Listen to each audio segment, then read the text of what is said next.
Yo guys, it's Redrum. Thank you for coming over to my first ever YouTube video. For the people that don't know me, my name is Hatija. I'm also known by the name Redrum. I'm a female lyricist, creative, all-round weirdo, and I've decided to come onto YouTube and follow a little thing that I've wanted to do for a while. I'm very lucky because I get invited to go places, cool places, but because I'm so lazy, I don't vlog them, okay? So I've decided to be more consistent in 2026, vlog everywhere I go, and just show you guys the real me.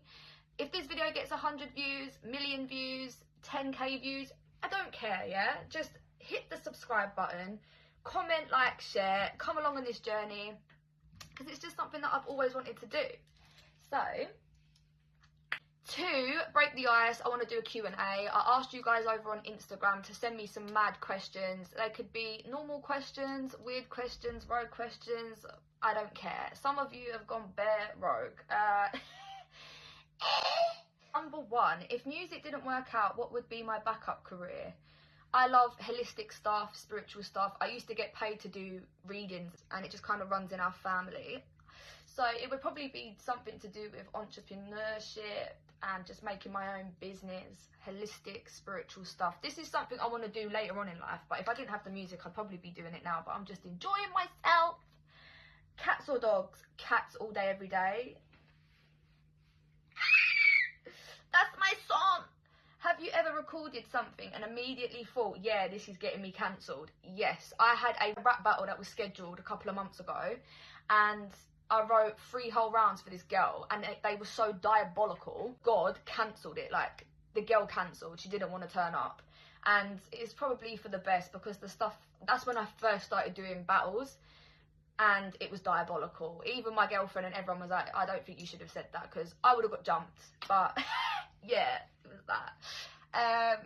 What is one thing you wish people knew about you? I'm a lover, not a fighter. It's very hard to actually upset and hurt me. I am a very angry person, and I used to do all that mad shit when I was younger, but I've grown up a lot, and yeah, I'm just a lover. I'm not a fighter. Do things out of love, because I know the universe has always got your back if you do things out of love.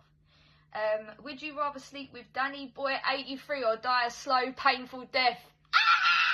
Actually, you kill me off. It's gonna have to be a slow, painful death, man. Who is gonna want to sleep with Danny Boy 83? Not me, because I do not like the D. I like the B. Anyway, how did you get into singing and MCing? I've always liked writing my own stuff. I think the next question is something about what made you start writing your own music? So I hated all of my lessons, and the only lessons that I liked was English and music, so I combined them.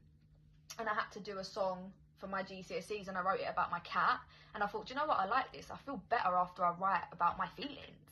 So my mum and dad are poets anyway, so it kind of still runs in the family. And as soon as I started writing things down, I felt like a weight had lifted off of my tits and my ass. So yeah, just put it into MCing and started writing my own bars, and then people were like, oh, this is sick. So I thought, oh, let me just carry on. But yeah, how did I get into singing and MCing? Did music in school, then did music in uni. Didn't believe in myself, mind you. It took me a very long time to actually believe in myself, so yeah. What was it like getting through to the next stage of the rap game, and is it a hoax? So, for those that don't know, I actually nearly went on to the rap game. I think I was one thing away from it. So, yeah, we just walked into a room. We had to do a cypher. There was bare heads in there, and I've met so many people on this journey, so big up yourselves, because we all still out here. In a room, ciphering. They pick the people that they want to go on to the next step, and like, thank God, that was me. I was very lucky enough to go to the next step. We were sitting in like a room, and we were having an interview with some of the producers, asking you questions like, if XYZ happened to you on the show, how would you react? Would you react in an angry way? Are you a calm person? At the time, I was like, bro, I have like 17 personalities. I don't know. Like, it just has to happen. You never know what's gonna happen. I might throw my shit at you, like, bruh.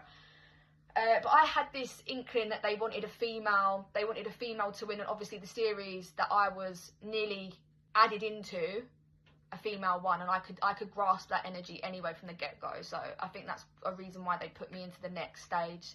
They were asking me basic questions like, oh, have you uploaded your own music to like Spotify? How many songs have you got out? Who have you collabed with, XYZ? Just trying to find out how much of a big artist you actually are. Are you an underground artist, unsigned, XYZ, all that kind of stuff, yeah. Can't stop saying XYZ. Heard it on a fucking podcast. Now I can't get it out of my fucking head.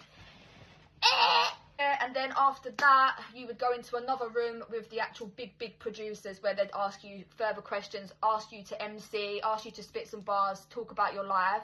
There was a question that they asked me, which was like, because you are a white female, but you are mixed, you'd probably be seen as a mixed white female, how would that make you feel? And I was like, well, that's who I am. Like, I'm a Caucasian. I don't go around saying that I'm a mixed race woman, because clearly I'm Caucasian. I don't know if they were trying to like rage bait me, but it was fun. I was spitting bars to them. Like, the people were just fun. The producers, Litty. And they were just asking me questions like, what are you up to tonight? And I actually was opening for Devlin, so they probably thought, oh, what the fuck? Like, this girl's already making moves. But no, girl, no. We just out here. But yeah. Then I had to wait a couple of months. I was in Turkey. This was June, and I remember getting a phone call and a message saying, oh, well done, like, you've got through to like one of the final stages. We need you to write a couple of bars, 16 bars about your life. And I actually struggled with this, I'm not gonna lie, because I don't like talking about my feelings. I wrote it in a day, sent it to them, and then I think it was like a couple of weeks after they said, we've found the final person, which is fine. But yeah, it was quite long-winded, but I had this thought that they wanted a female, and they did. But yeah, I don't think it's a hoax. I feel like every kind of show that you go on, whether it's like a competition, they already know their winners, and I know this from experience. I'm not going to get too into it, but they already know who their winners are. They already know who's going to go through, who they're looking for. So please don't get disheartened if you apply for things and they don't pick you. They already have the people that they want. I just fit the white girl category. But you all know how that ended, so anyway. What was it? Just rather have hair on your tongue growing or on your eyeball? Girl, the fuck? It has to be my tongue. Anything to do with my eyes, F off. I just had to delete so much stuff because I have no space on my phone. Don't worry, I'm getting a camera. It's in the post. We're going to be vlogging with a proper camera. But until then, we're going to use my phone. 3 things on your bucket list. You know what? I don't even know. I just live in the now. This is why I need to start vlogging, because I don't know. I just go with the flow. I just find myself in these random areas. I've actually done pretty much everything that I've always wanted to do. Obviously, there's still more. Probably play at Glastonbury one day. That's on my bucket list. Have my own business. And probably go to Australia when I've got the balls to actually get on a flight that's going to be like 24 hours, because I can only do 4 at the moment. So what came first, the chicken or the egg? This kind of question puts people in comas, yeah, especially if you've got ADHD like me. I don't know what came first, the chicken or the egg. Chicken or the smeg, chicken or the leg, and the chicken or the beg. I don't fucking know. Anyway, yeah, so that's the end of the questions. It was a bit malnourished, not gonna lie, but when I get my camera, I promise you guys it's gonna be litty committee. But yes, thank you for coming along. Hopefully I see you again. I live next to old people. Who's putting a speaker on? That's weird. We got somebody living in the attic. But anyway, yeah. See you next time. I'm going to be uploading every Friday. I'm going to try to anyway. I've got a few vlogs that are going to do me some people. So yeah, thank you. Love you. Goodbye.